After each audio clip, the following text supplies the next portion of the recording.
Christianity, as we mentioned, was originally given in a time of crisis during the Blitz on the BBC radio, and then was turned into the book. I believe he added and clarified and edited some of the radio broadcasts.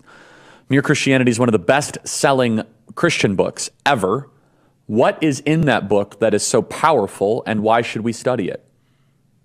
Well, Lewis basically underscores a pilgrimage to faith that I think grows out of his own experience. He had been an atheist, and he works his way through the morass of atheism and its supporting worldview, materialism, works his way through agnosticism, comes to the place where he causes the reader to look at Jesus Christ.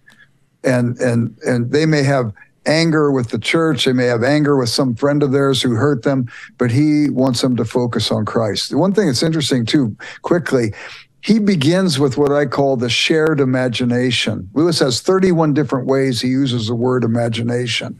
One of them is called the shared imagination, and that's when you enter into a shared experience with your reader so that you're on the same page at one place at least. You may diverge after that, but he wants to begin there and then bring his reader into a more inferentially developed understanding of a particular idea.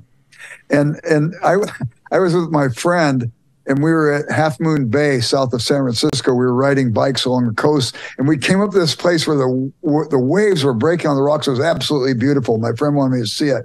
And we're there extolling the beauty, and this couple comes riding up, and we're talking about the beauty with them. And finally I said, isn't it great to know who to thank? Now, we have a shared experience of the beauty. And when I said, isn't it great to know who to thank, this guy immediately says, I'm an atheist, very aggressive. And I said, I bet I can prove you in 10 minutes you're not. He said, try. So pulling out my Lewis, Mere Christianity kinds of ideas, I said, define for me first what an atheist is. A lot of times we argue with people and we miss each other completely. You want to make sure you've defined the terms. He said, an atheist believes there's no possibility God exists. I said, I don't think you have the credibility to make that judgment. He said, what do you mean? I said, well, the Widener Library at Harvard University has 19 million volumes under that roof. Have you read all those books? He said, no, of course not. And I said, then how can you make the judgment that there's nothing in any of those books that might count against what you're thinking now? I said, I don't think you have the reach to do that. And then C.S. Lewis, I said negative knowledge is always harder to assert than positive. For me to say there's no spider in this room, I'd have to check every nook and cranny to make the claim stick. I could see a spider scurrying across the floor.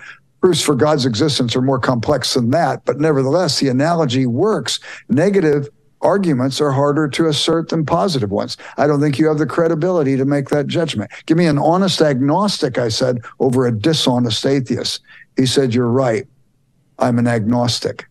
And then I said to him, well, if you're wrong on that one, the first one, maybe you're wrong on this one too. And he said, what do you got for me? We laughed together. What do you got for me? I said, there's a book by C.S. Lewis called Mere Christianity. You might want to read it. He says, send it to me.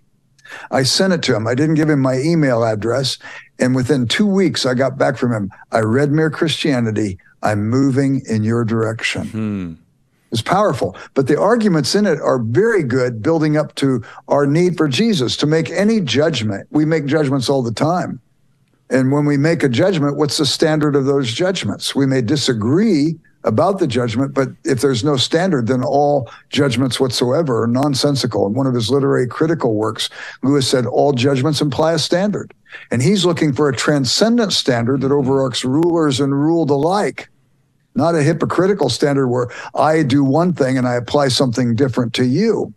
So consequently, if there's that standard, we begin to see that all of us fall short even of our own standards.